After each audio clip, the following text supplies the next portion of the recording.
Good evening. A winter storm is working its way over the mountains as we speak, and we have team coverage on that for you tonight. Chief Meteorologist Mike Alders in the Weather Center with the latest conditions, and Adam Varahachikal is out in the elements as residents prepare for high winds. Mike, we'll start with you. Well, right now the wind is still howling up on top of the mountains. It has decoupled, and what that means is that wind is flowing right across the top of the valley here without really mixing down into it very strongly. It did mix up enough to clean out our air quality. We are getting 10 to 20 mile per hour winds down here, but we really haven't seen the strong winds yet. They are still coming, however, I'm quite sure of. If we take a look at the satellite picture, we can see a couple of things going on.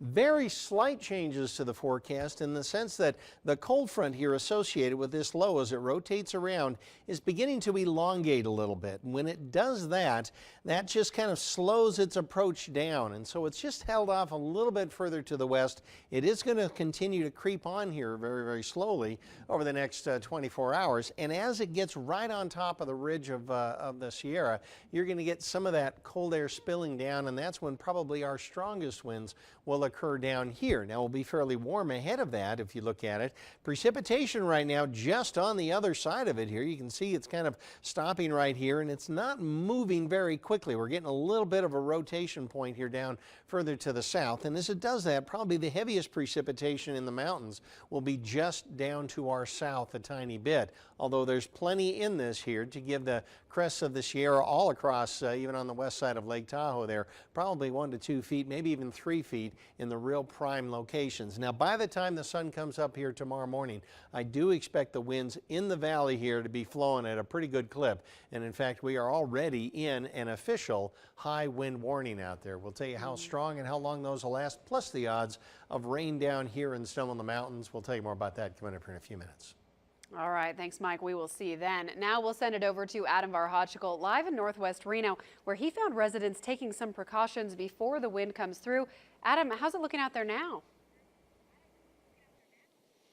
Well, it's relatively calm, at least in this area, but residents were out early getting ready for the worst. And at this house, this family already brought in their Christmas decorations. We're going to take down our decorations, like Spider-Man right there. Earlier, the Burns house was lit up, along with an inflatable Santa Claus on a motorcycle. But with just one pull of the plug, oh no! The family quickly put it all away to protect their holiday investment.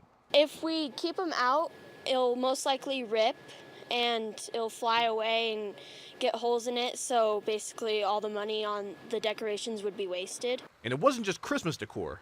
Still got some lawn furniture and stuff on the back patio, so that's going to be protected around the side of the house. Bring in all of the folding chairs out of the backyard so they don't get beat up by the wind. And since wind gusts are projected to be very strong, we may see some power outages.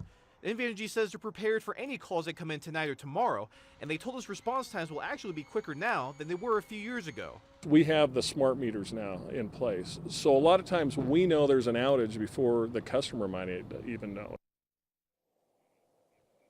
And experts say to double check your flashlight or at least have some candles handy in case your power does go out. Covering Stormwatch Live, Adam Varahachikal, Channel 2 News. Good point. Okay, and this wind is already impacting travel at the Reno Tahoe International Airport. Officials tell us that Southwest has canceled all departures for tomorrow before 2 p.m. The flights have been grounded because of the anticipated high winds. But even if you're not flying Southwest, the airport says this is a warning for anybody looking to fly tomorrow. They recommend that you call your airline, no matter which one it is, before heading to the airport. Well, although widespread flooding is not an issue that's expected out of this storm, officials with the city of South Lake Tahoe are reminding residents that sandbags are available year-round at no cost. Just head to the back of the lot at the city's streets and snow removal yard on Rufus Allen Boulevard. They have sand, shovels, and bags. Now, residents are allowed to fill their own bags and take them home, but they ask that you please leave the shovels. Well, the Washoe County School District is also getting ready for this storm. Officials say if there are any changes to school schedules, those will be announced by 5 a.m. And we will be sure to share those as soon as they are announced on Channel 2 News this morning. And when we're not on the air, you can get the latest Storm Watch coverage on our website, KTVN.com, and on our Facebook and Twitter pages. You can also dial 511 to get the latest road conditions, or you can click the Road Conditions tab on our website.